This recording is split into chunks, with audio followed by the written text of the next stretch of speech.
Oui, elle prend une paire de ciseaux qui parlent. C'est ce que lui tend sa mère.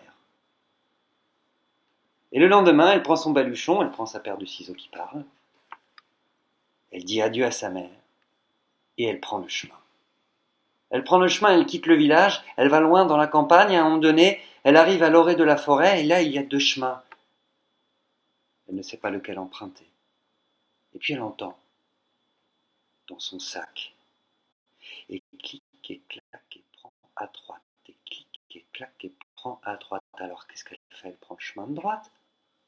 Elle continue, et clic et clac, elle le tient. Elle le tient comme un bâton sourcil, cette paire de ciseaux là dans la main, et, et elle va dans la forêt, et dans la forêt, elle prend cette piste, et clic et clac, elle prend celui-là, et clic et clac, elle se retrouve dans une clairière.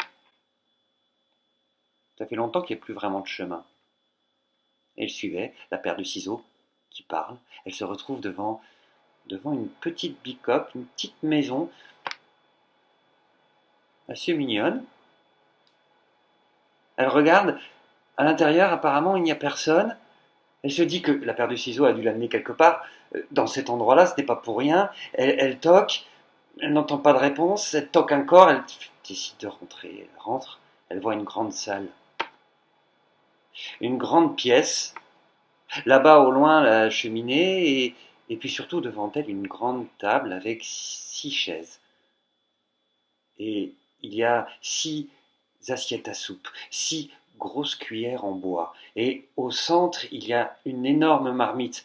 Et ça sent bon.